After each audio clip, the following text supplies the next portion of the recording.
Eu chamo aqui a mesa para compor a mesa 4, que terá como tema reflexões sobre a depredação do patrimônio imaterial, o que é e como proteger. Daniel Gonzaga, enquanto ele sobe a mesa, por favor. Cantor, compositor, produtor musical, pesquisador de cultura popular, sócio-gerente da editora Moleque e co-detentor dos direitos da obra Gonzaguinha e Luiz Gonzaga. Para compor a mesa também, Rodrigo Oliveira, por favor.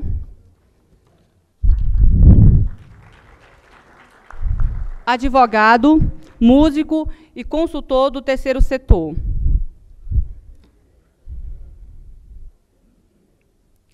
E a nossa produtora cultural, Thelma Queiroz,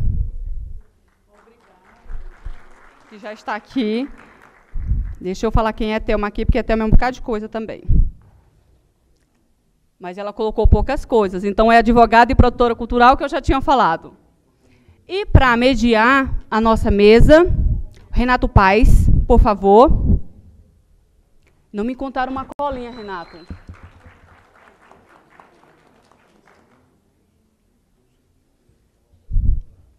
Vamos te achar aqui.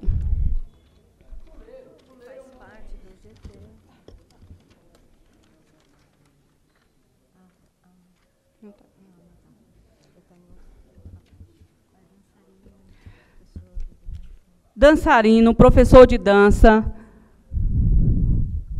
organizador de eventos. Tem alguém me dando a colinha. Integra o GT do Fórum do Forró também. Com vocês, essa mesa maravilhosa e necessária. E vamos pedir também para compor a mesa aqui a nossa produtora cultural, como mediadora, do Forró de Todos, por favor, Gislane.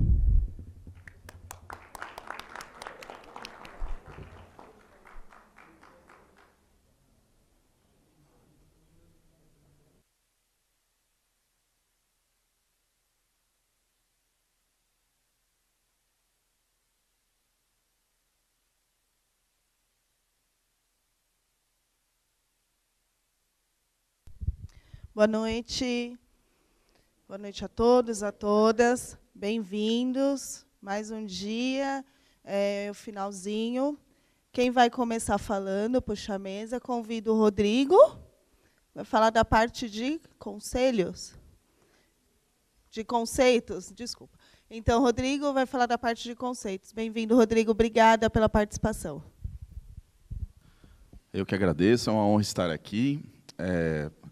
Eu gostaria de começar essa palavra com uma frase do meu avô. Meu avô era forrozeiro, e ele me deixou algumas frases que eu guardo como se fossem pérolas, né? Uma delas que ele fala é o seguinte, que ele falava, era o seguinte: ninguém reza para Santa Bárbara antes de começar a trovejar, né?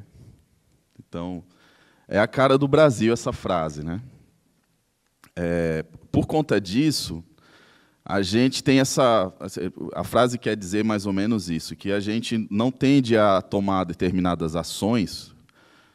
No Brasil, né, o brasileiro típico, ele não toma determinadas providências antes da água bater no pescoço, vamos dizer outra coisa, né?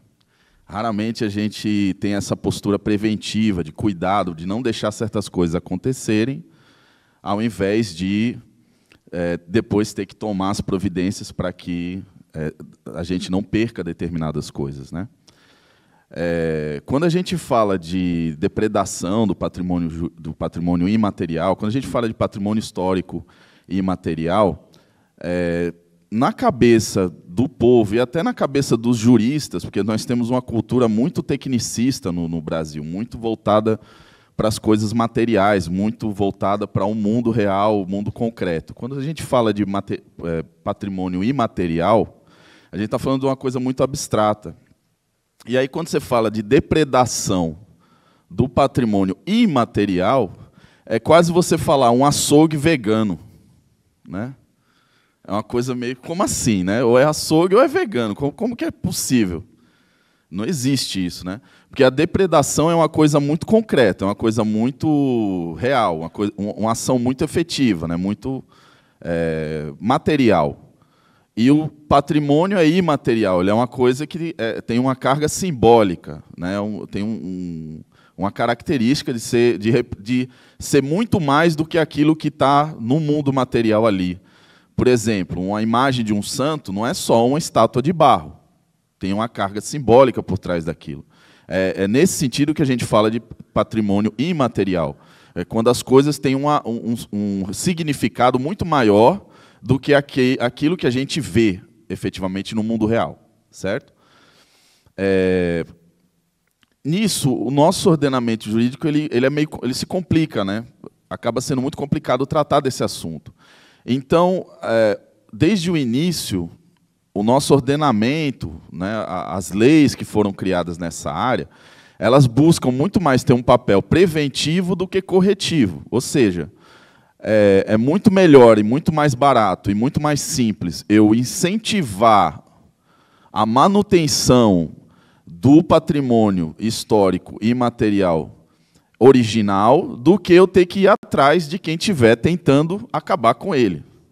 Eu tentar punir, eu tentar correr atrás de quem está tentando destruir, ou quem esteja agindo, ainda que sem a intenção, de maneira a, como eu posso dizer, prejudicar esse patrimônio histórico e material. Então, a nossa legislação ela é toda voltada para que se criem salvaguardas, que é essa legislação que busca preservar esse patrimônio, né? E dar espaço, dar voz, dar meios materiais, inclusive, dar dinheiro, incentivo, para que esse patrimônio se afirme e continue na nossa sociedade como uma peça importante da nossa cultura, do que necessariamente ter que ir atrás de quem estiver agindo contra a preservação desses valores e dessas culturas que a gente tem, né? Nesse ponto, é importante a gente também, como a minha apresentação é curta, eu vou ser bem breve, é importante a gente situar como que a gente está, em 2023, discutindo esse assunto, né?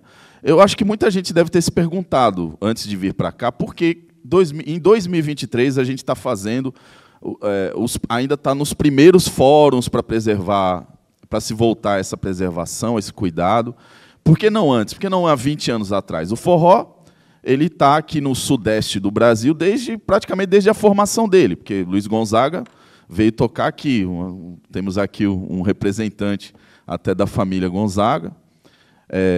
Sempre esteve por aqui, né? Desde a década de 50, 60. Por que só agora, né? Eu acho que essa discussão é importante entender como que ela se deu no mundo, tá? Internacionalmente, para depois a gente chegar aqui no Brasil.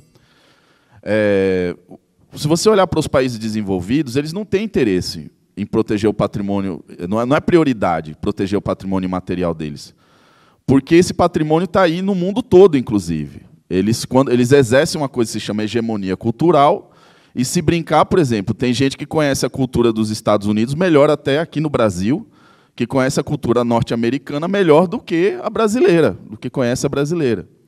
A gente sabe quem foi Marilyn Monroe, quem foi Elvis Presley. O jovem, hoje em dia, sabe quem foram esses ícones, mas muitos não sabem quem foi Luiz Gonzaga, né? Então, esses países não têm interesse em defender esse patrimônio, porque não é prioridade. Eles até têm interesse, mas não precisa, porque está espalhado, inclusive, no mundo todo. Essa resistência só surgiu na década de 90, no plano internacional, na Unesco, né? Teve uma reunião, se não me engano, em 1989, né, de um congresso geral, e foi um esforço dos países pobres, porque os países pobres não só não têm o patrimônio concreto, muita coisa para defender historicamente, como a maior parte do patrimônio dele que eles precisam defender é imaterial, porque a gente tem um processo chamado globalização, que está tentando uniformizar o mundo inteiro, tornar todo mundo igual, e isso atenta contra tudo que a gente tem de particular, de singular e de próprio do Brasil, né? Então, da década de 90 para cá que tem sido feita essa discussão. No Brasil, a regulamentação do patrimônio imaterial foi feita no decreto do ano 2000. Em 2007, que veio a legislação municipal a cuidar desse registro. Então, isso tudo é uma coisa muito recente. Agora, é aquilo. Não vamos rezar para Santa Bárbara só quando estiver trovejando, né? Então, é importante a gente cuidar dessas políticas afirmativas, porque quando estiverem tentando se apropriar culturalmente delas para gerar lucro de uma maneira inadequada, de uma maneira deletéria, inclusive, a nossa cultura, a gente tem que saber se preparar e estar prontos para enfrentar isso. Entendeu? Basicamente, assim, para abrir a discussão, é isso que eu tenho para dizer. Obrigado.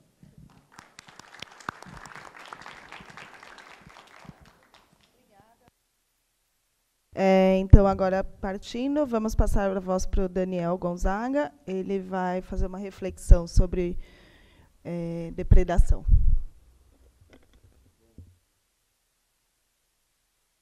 Bom, boa noite a todos. Um prazer estar aqui. Uma honra. Cheguei a São Paulo há pouco tempo, mas já tenho amigos aqui que a gente trava essa discussão, na realidade, há muito tempo, né? E eu hoje vim aqui preparado, trouxe aqui, eu estou com o celular aqui, mas não é respondendo mensagem, não, porque eu fiquei escrevendo coisas aqui desde quando eu cheguei, vi as palestras todas, vi Evandro falando, vi Salatiel aqui, triangulando os outros, e na realidade, essa discussão ela, sobre o patrimônio imaterial, ela é muito ampla, porque ela começa no próprio conceito de cultura, né? De como o Brasil enxerga a sua cultura, como você proteger um patrimônio invisível num país que não respeita nem os patrimônios visíveis, né? Isso é muito difícil, porque a cultura, eu não sei quem estava aqui, eu acho que foi até o próprio Salatiel, que falou alguma coisa relativa a cultura é uma coisa muito difícil de ser enxergada, se você parar para olhar. A gente está aqui em São Paulo debatendo uma cultura nordestina, mas talvez alguns de vocês nunca tenham estado no Nordeste. E lá, se a gente fosse discutir isso, a gente estava discutindo isso de um outro jeito, talvez com um outro viés, porque isso são pertencimentos da própria cultura. Eu vou botar meu óculos aqui, me perdoem. E aí a gente entra no primeiro debate, que foi a cultura original, que era feita em casa, que era feita para de noite, eu vejo meus filhos tocando essa cultura, quando ela vira mercado de trabalho. Ela já afasta gente da própria cultura para virar um mercadinho de trabalho. E daí a gente vai começando a perceber que a cultura, Rodrigo, também é um bem, assim como um carro, como uma casa, né? Se alguém vai roubar teu carro, você vai para a polícia. Sua casa, igualmente. Mas o que se faz com essa questão do patrimônio imaterial? Eu, por exemplo, eu sou descendente de Luiz Gonzaga. Luiz Gonzaga, hoje em dia, eu classifico, e aí é uma posição muito perigosa da área de cultura, quando ela é confundida, Salatiel, com folclore. Cultura é uma coisa, são várias as definições de cultura, e há, inclusive, brigas sobre que definição de cultura é melhor. Tem gente que fala que cultura é todo o complexo que inclui conhecimento, crenças, arte, moral, leis, enfim, tudo. Cultura como agricultura, a cultura de nós termos plantações e renascimentos e criações. E tem gente que já fala que é um padrão de significados transmitido historicamente, incorporado em símbolos, um sistema de concepções herdadas, expressões em formas simbólicas por meio da qual os homens comunicam, perpetuam e desenvolvem seu conhecimento, suas atividades com relação à vida. Ou seja, a cultura ela é base do próprio ser humano. E ela é feita de uma forma tão sutil, e no Brasil a gente tem sorte de fazê-la agora. A gente senta aqui agora, eu estou vendo vários parceiros aqui, a gente pega um violão, dá um sol, dá um dó, pega um pandeiro, e a gente já faz um álbum. A gente tem muita sorte aqui, por isso mesmo, essa nossa cultura ela é vista como sem dono, como uma coisa que é feita para o mundo, uma coisa que é feita para que você tenha uso de uma cultura que eu fiz, mas isso é meu.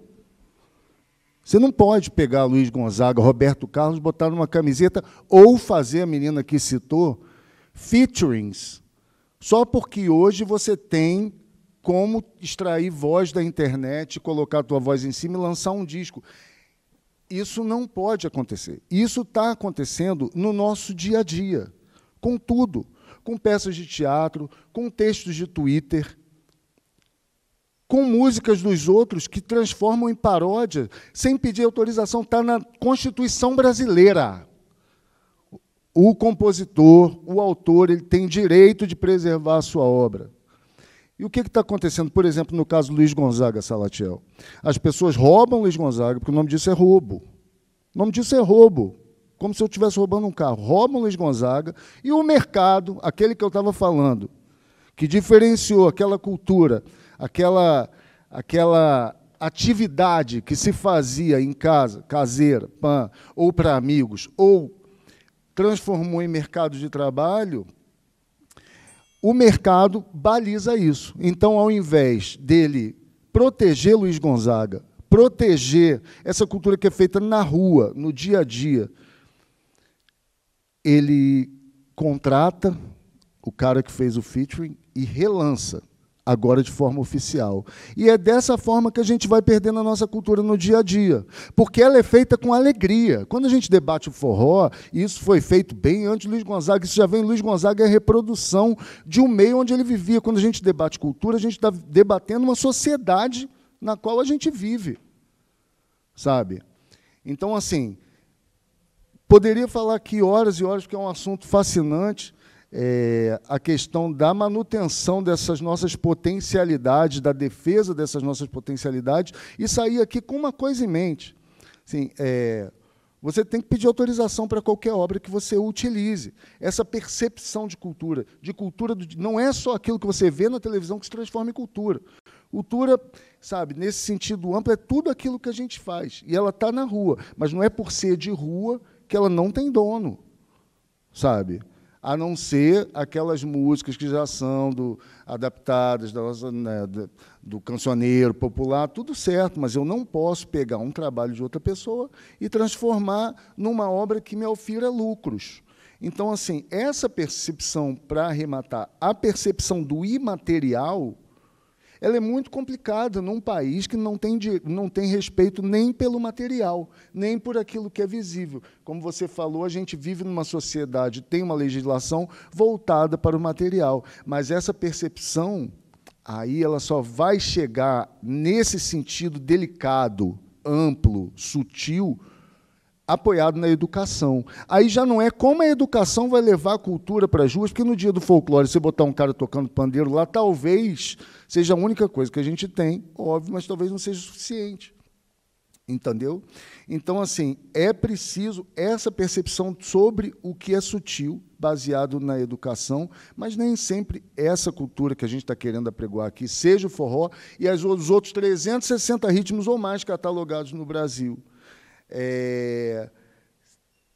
A gente precisa entender que isso significa a nossa própria sociedade. E rejeitar isso, não perceber isso, ou não apoiar isso, também significa parte da sociedade que nós estamos virando, sem empatias uns com os outros, sem percepção do próximo, sem percepção de rua, de sociedade. Estamos trancados aqui dentro mesmo. Essa cultura que era feita na rua, né, do menino que cresceu na nação de maracatu, ou com os pais tocando forró, afinando sanfona dentro de casa, ou nas canas verdes, nos fandangos, nos lundu marajoara. Esse menino ele cresceu dentro daquilo ali.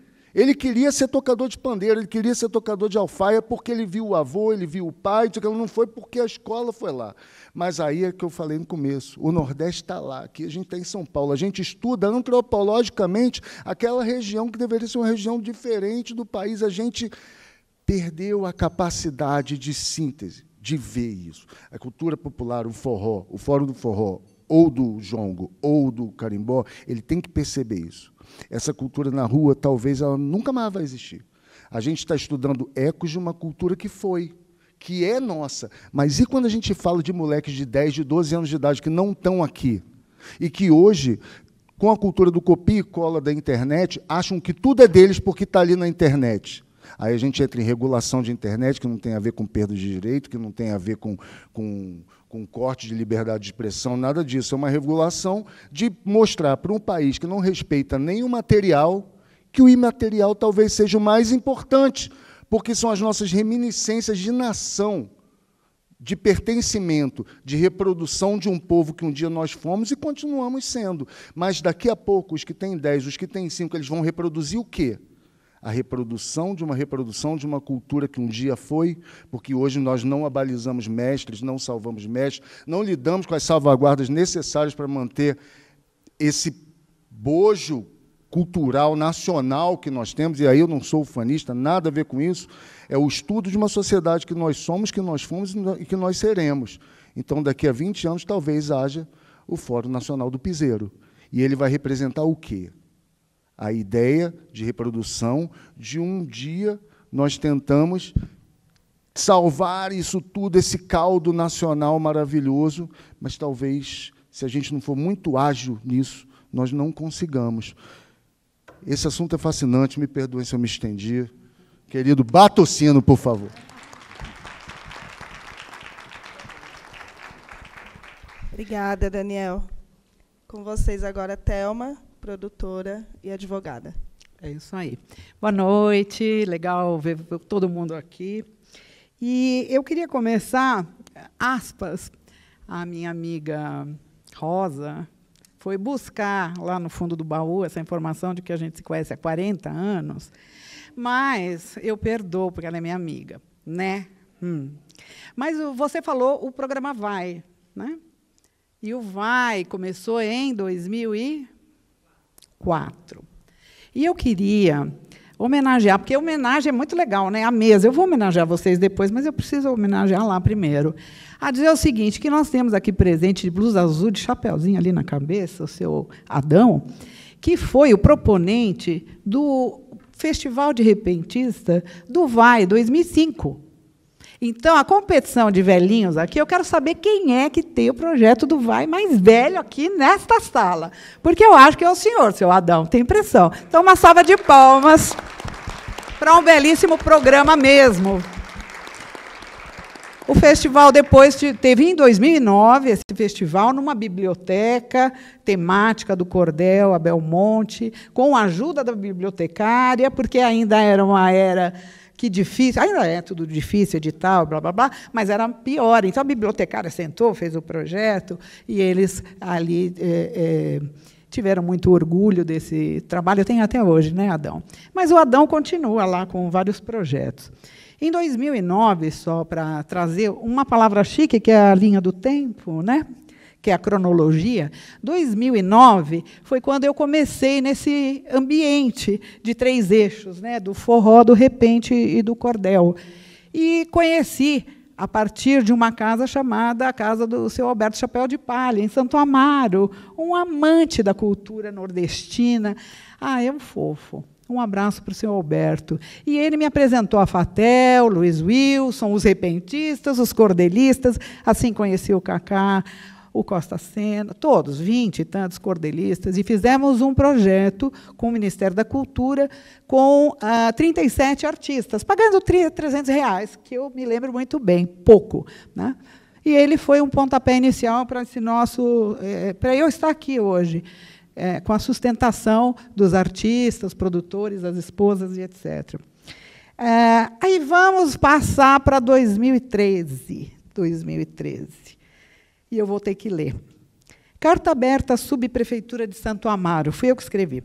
A mostra Chapéu de Palha, como se chamou nosso projeto, vem tornar público o ocorrido na última quinta-feira, 7/11/2013, na Praça Floriano Peixoto, em Santo Amaro, São Paulo, quando o fiscal da prefeitura abordou os repentistas que lá se apresentavam, usando de tom totalmente hostil, autoritário e desrespeitoso, exigindo o fim da apresentação artística, sob pena de serem confiscados os instrumentos. Eu não me lembro bem quantos repentistas estávamos ali. 4?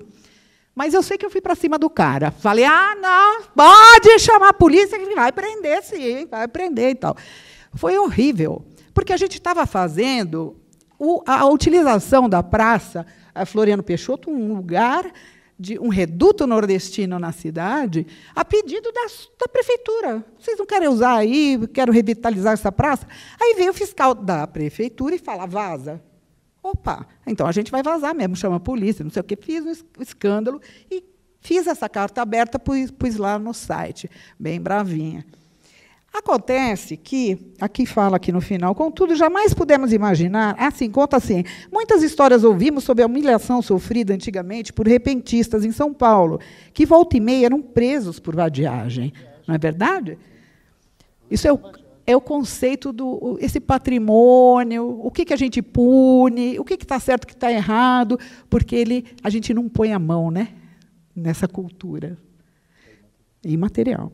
Então, vamos lá. Contudo, jamais pudemos imaginar que fôssemos sofrer tamanha agressão moral nos dias de hoje, menos ainda logo após a sanção da Lei 15776, que era de 2003, que dispõe sobre a apresentação de artista de rua na cidade de São Paulo, que gerou como chama aquilo? Uma cartilha do uso da cidade pelo artista de rua.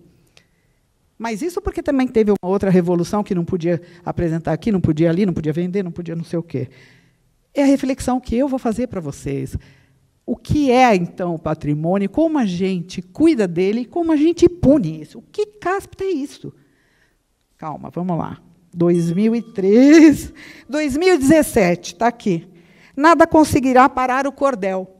Nosso cordelista, mora em São Paulo, Varnesi Nascimento, vai para a Avenida Paulista, junto com João Gomes, e não pode vender o cordel. Chega a polícia, tira o cordel daqui, não pode, não sei o quê, não sei o quê. Ele grava um vídeo indignado, puto, perdão da palavra, e o caso fica por isso mesmo. Mais um. Esse aqui eu queria... Ô, Zé Geraldo, vem aqui ler para mim, você está com uma vista tão boa. Venha, por favor, venha. Eu não enxergo, meu filho. Vem cá, seu sotaque é lindo. Zé Geraldo, venha cá. Eu grifei uma parte, porque o sino vai tocar, tal, o triângulo. Outra pessoa tem direito a mais 10 minutos. Ele tem 10 minutos, ele é outra pessoa, outro projeto. Venha logo, venha logo. Gente, agora, por favor, é chato, leitura é chato, né? No Brasil ninguém quer ouvir nada. Está grifado, você pode ler com o seu lindo sotaque? Você vai lembrar disso aqui. Um e-mail que nós recebemos, nós estamos falando de 2017. Só a parte que está grifada, porque o resto... Tá, boa noite a todos, boa noite, mesa. Posso ficar de pé? Posso quebrar o protocolo aqui? Posso ficar aqui de canto? Obrigado, viu? Já quebrei, já. Só o que está grifado, né, chefe? Essa xenofobia se expressa em pisotear a cultura local. O ódio que possui é tão extremo a ponto de descartar a existência da cultura paulista e o respeito a ela, fazendo apresentações de forró uma cultura estrangeira que não possui relação com São Paulo. Então, cinicamente, dizem que é para agradar o grande percentual de fora, como se São Paulo e o povo paulista devessem a eles, e não o inverso. Como se o anfitrião é que tenha que homenagear a visita. Vale lembrar que os paulistas sempre protestaram e se opuseram ao excesso do fluxo populacional e descaracterização cultural impostos sem consulta, contrariados. E agora, fruto dessa opressão e violência, gabam-se, dizendo que grande percentual da população da terra paulista, abre aspas, para onde correram em sua fome, é proveniente do Nordeste. Ou por acaso pensam que os paulistas acham tudo normal? Pela estação, passar pela estação e ter que assistir calados essas ofensas culturais. Apresentações de forró na terra paulista como se estivesse em sua própria terra. São agressões raciais e violência cultural. São Paulo possui um povo com sua história, costumes e valores culturais a ser respeitado. Ao contrário do que pensa, o tal projeto, este povo não deve ser desconsiderado como inexistente. O povo paulista repudia esta imposição cultural. Movimento São Paulo para os paulistas. Grupo que atua contra o preconceito, racismos e expressões de imposição xenófoba praticados contra o povo paulista. 3 de janeiro de 2017. Olha, 3 Recebemos de janeiro, esse e-mail. 3 de janeiro é um pouquinho antes do 25 de janeiro, aniversário de São Paulo. E nós dois amiguinhos aqui íamos fazer uma apresentação de forró na estação de trem, cujo nome não me lembro. Mas a CPTM recebeu uma carta igual. Ela, em outras palavras, dizia: não façam isso aí, porque a gente vai cair de pau. Era isso. Aí eu fiquei com medo, mais que ele, porque ele é mais corajoso que eu. E tremendo de medo. Tremendo. Gente, é esse forró. É o meu, é o seu, é o nosso, é o brasileiro. E o cara disse: não vão tocar lá, porque isso aí não é de São Paulo, volta para o Nordeste. Eu pergunto, o que a gente tem que punir, Rodrigo? O que é, afinal, que a gente pune? Aí, o que se faz com isso? Fica com medo. A CPTM fala: é melhor a gente cancelar, porque a gente não tem estrutura para aguentar um tranco. Sei lá, vem um doido aí, atira, faz não sei o quê, não sei o quê. E, de fato, a gente mudou a data. Mas, bom, vamos na delegacia, não sei o quê. E aí, Rosinha linda, lá fui eu, na Secretaria da Cultura, mostrar isso. Para esse evento aqui, eu fui procurar os e-mails, e eu troquei e-mail com um monte de gente na secretaria que não deu a menor bola. Não é que não deu, todo mundo achou lindo, triste, não sei o quê, mas ninguém foi comigo em lugar nenhum. Eu fui lá na delegacia do não sei o quê, do preconceito não sei o quê lá. A mulher falou: esse grupo aqui, ele aterroriza. Eles não querem saber de papo nordestino, forró, repente, cordel, não quer saber de nada disso. Deixa comigo aqui que eu vou tocar o processo. Na Secretaria de Direitos Humanos, isso e aquilo, não rolou ajuda. Volta aqui a um papo, a interação, a gente. A gente tem que se ajudar quando essas coisas acontecem. A gente não pode deixar a pessoa, até o Zé Geraldo, ir para a roubada e ficar lá com medo, porque a gente também leva a família, né, nos projetos. É filho, sempre. É esposa. Só fazer uma parte aqui no que a Thelma está falando, porque essa lei de proteção que você falou, pune como? Não tem como. Isso está ligado ao Ministério do Turismo, se eu não me engano, essa lei de proteção, você não pune. Aí eu fui procurar. O Egito tem uma lei que pune, aí não deu, acho que naquele dia da palestra eu até falei, eu tive com o Rodrigo outro dia em outra palestra. E a França foi quem eu achei, ela tem uma lei de punição para depredação de patrimônio público de 150 mil euros e pena de detenção de acordo com o que for feito. Aqui no Brasil de acordo com o que for feito, tem uma pena X, que geralmente acaba caindo em pagamento de cesta básica, alguma coisa assim. Posso acrescentar? Como jurista, eu posso dizer o seguinte.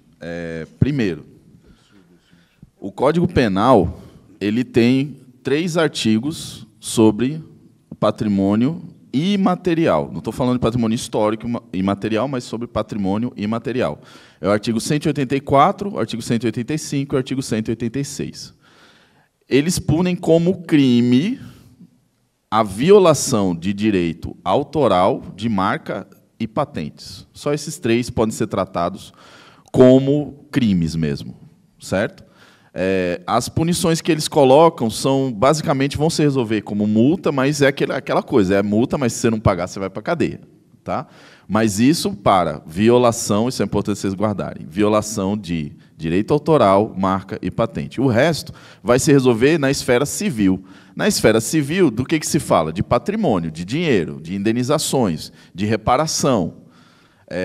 Mas há também, nesse ponto, a gente tem que esclarecer, e isso é importante todo mundo sair com essa informação daqui, é o seguinte: a cultura é um direito fundamental, é um direito constitucional, fundamental, exposto no artigo 5º da Constituição.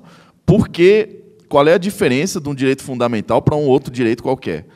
Ele não precisa de regulamentação para ser exercido. Então, se eventualmente, por alguma ação, você tiver, de alguma forma, sendo impedido de manifestar a sua cultura, no sentido geral, você tem direito de ir na justiça e tentar obter lá impedir as pessoas de te obstruírem o exercício da sua cultura ou obter a indenização cabível, certo? O problema é que, se não houver uma regulamentação correta, você ainda assim pode entrar na justiça e pode ter o provimento lá. Mas aí você vai ter dois problemas. Primeiro, vai depender muito da boa vontade e da formação do juiz que for julgar a causa, porque tudo isso que a gente está discutindo aqui, você está vendo algum jurista aqui, além de mim? Eu não sei se tem algum. Os juristas não participam das discussões dos problemas nacionais no Brasil, lamentavelmente, porque a gente tem um judiciário que é tecnicista, que só quer saber de lei, né? Só quer decorar a lei e acha que aquilo resolve os problemas do Brasil todo. E outro problema, né? Você vai ter decisões que são totalmente contraditórias convivendo também. De repente, você entra uma vez, você tem um provimento, você entra em outra, o cara te dá o direito da pessoa violar os seus direitos também. Então, não tem uma uniformização nisso. Para isso, existe um outro artigo da Constituição, que é o artigo 215, onde está lá dizendo como que o governo vai, o poder público vai se organizar para defender os direitos culturais. Aí é outra conversa. Ali já vai depender de regulamentação e tudo. Mas o fato é esse. Como a cultura é um direito fundamental, eu não preciso de lei nenhuma, de portaria nenhuma abaixo dela, para ter esse direito respeitado. Então, eu posso entrar, pelo menos na esfera civil, né, para ter esse meu direito garantido, certo? Isso que eu acho são informações importantes para acrescentar nessa discussão. Aí eu queria dizer o seguinte, pedi muito para o Nonato vir aqui. Nonato, será que ele está aqui? Nonato, vem aqui, por favor, porque 2016 o Nonato participa da Virada Cultural São Paulo, não é não, Nonato? Ah lá veio ele. Fomos procurar lá os e-mails. E aí o que aconteceu? O e-mail era assim, custa X mil reais, bem pouquinho, R$1.000, a apresentação do forró, vai ser lá na PQP, um pouco mais para frente, você leva o som, isso foi a primeira vez que aconteceu, não é verdade? Não era assim. E você faz o registro fotográfico para receber. Ou seja, faz tudo aí, e a prefeitura não vai estar lá. Onde era mesmo? Era com essa. Agora acabei esquecendo. Ali próximo a São Mateus. Sapopemba. Foi Sapopemba. Aí eu pergunto, a gente se apresentou de uma forma precária, com som próprio, né? E eu acho que choveu no dia, foi muito precário, assim, uma coisa muito... E foi a primeira vez que a gente participou da Virada Cultural. E todo ano a gente vê os artistas aí, as mesmas produtoras, os mesmos artistas. A Rosa fez uma indagação muito importante. Cadê o pessoal da programação da prefeitura, que é o CEPROG? Por que eles não estão aqui? Era muito importante, já ia mudar muita coisa. Porque eles não sabem, aqui a gente é considerado artista pequeno, apesar que não é pequeno, todo mundo no palco, né, dá o recado. Então, e a maioria sabe fazer o show, mas não sabe dominar a documentação. Por isso que eu sou meio polêmico, não tenho medo de falar. A gente vê muitos artistas que não têm toda aquela qualidade fazendo show e outros que têm qualidade não faz. Então, falei demais. Mas a estação, a gente inaugurou a estação e estava lá. Então, fizemos isso. Mas é assim, olha, chamou esse moço de artista pequeno. É crime? Não é? O que está fazendo? Está diminuindo a gente? E cadê o nosso respeito, isso e aquilo? Aí, bom, isso aí, só que estou falando em 16, falei em 17, e agora 2023. Infelizmente, eu vim aqui com essa folhinha aqui, que eu fico doida. Cordelista, Cleusa Santo, este mês, proibida de distribuir a poesia dela no viaduto, como chama? Minhocão. Não pôde, foi reprimida. agora, esse ano, setembro, 2023. 1923. Então, a minha fala aqui é uma provocação. A gente tem que conversar mais sobre isso. A gente tem que chamar as entidades públicas aqui, as cabeças pensantes, porque a gente não pode admitir nada disso mais. Temos que conversar a questão jurídica. É grave, é sério, mas vamos entrar nesse negócio e vamos pensar juntos. Não podemos continuar a matar as pessoas, a matar o patrimônio imaterial. Era essa Inclusive, a minha... se não tem legislação, a gente tem que correr atrás. A gente tem que fazer. Tem que fazer. Providenciarem isso.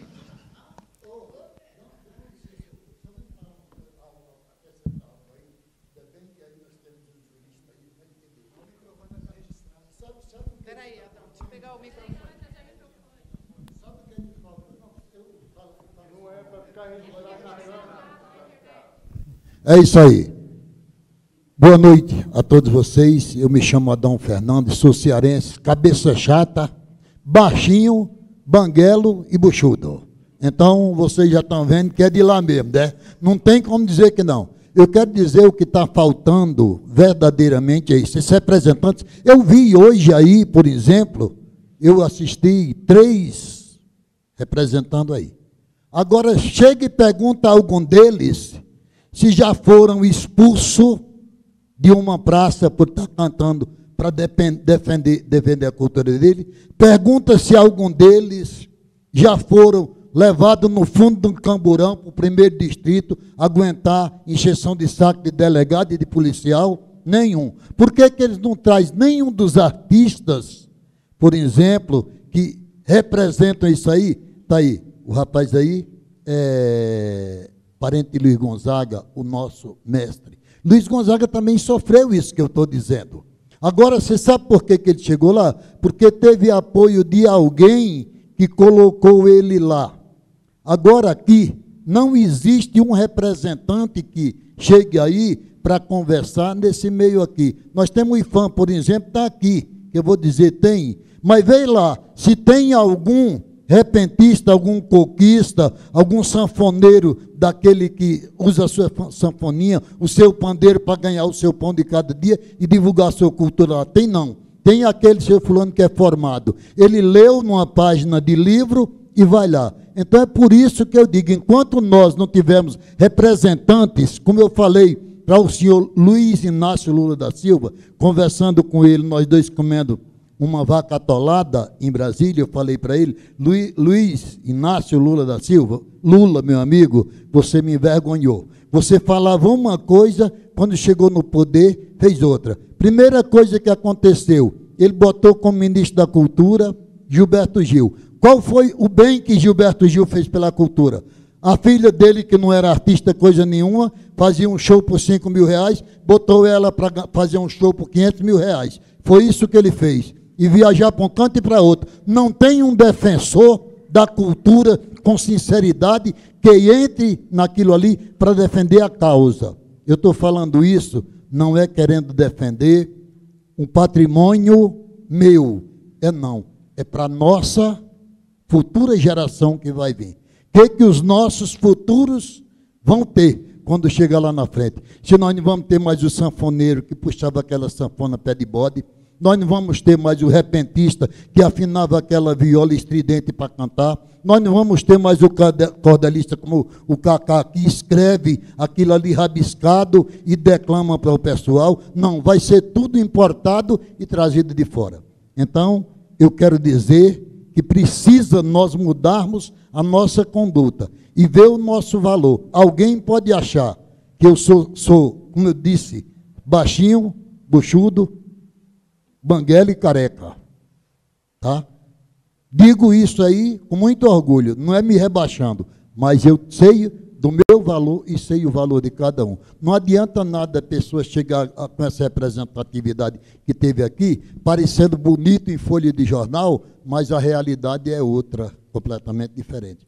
Então, se alguém for contar a minha história, ele vai contar baseado no que ouviu alguém falar. E quando eu vou contar, eu vou contar pelo que eu passei por isso. É o que está faltando. Adão, é que tenha representante vivo nisso. Eu ia só agora fechar com as homenagens que eu deixei para o final.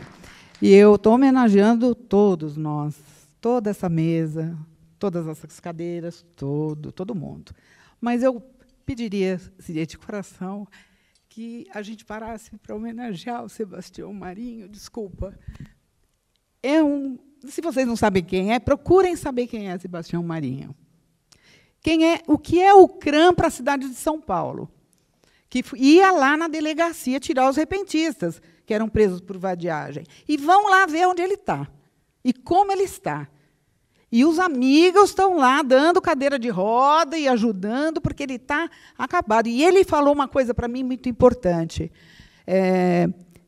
Thelma, o jogo da contratação, eu não sei mais jogar. Mudou o tabuleiro, mudaram as peças, antes me ligavam, eu ia para o teatro, eu ia para a virada cultural, só que agora eu não sei. Um chama edital, o outro é credenciamento, o outro é não sei o quê, meu telefone não toca, estou passando fome. E aí, o que nós vamos fazer? Vamos pensar, vamos tentar fazer alguma coisa. Agradeço, obrigada.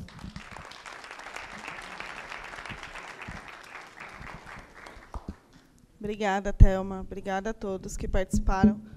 Bom, esse tema é importantíssimo, né? Ele é um tema que foi colocado na mesa proposital, ele é um tema para ser refletido, para causar mesmo provocação em vocês. Então, o que a gente pode fazer quando a gente voltar depois para poder fazer o bate-bola? O que a gente pode fazer para poder melhorar isso? Além do canal de ouvidoria, a gente o GT já está pensando como um canal de ouvidoria para para poder fazer a denúncia, né, de depredação do patrimônio. Hoje a gente tem a Ponte Cuifã para poder tornar isso lei. O caso é muito sério, não é brincadeira. Pessoas são injustiçadas só porque estão ali fazendo a própria arte. Então, estou aqui para falar para vocês, anotem, vamos pensar numa forma de... É claro, a gente precisa de punição, mas a gente também precisa educar. Começar a educar os jovens, começar a entender, colocar dentro das escolas, colocar dentro da casa de cada um o que é o patrimônio imaterial, o que é patrimônio material, o que é cultura, e que isso é importantíssimo. A cultura, não existe ser humano sem cultura, e eu não estou aqui só falando da cultura do forró, eu estou falando de cultura como um todo. Não existe comunidade sem cultura, não existe povo sem cultura. Então, vamos pensar em formas, a gente está aqui para coletar ideias de como a gente pode resolver isso. Obrigada, pessoal. Vou chamar a Elielma para apresentar a próxima mesa. Obrigada.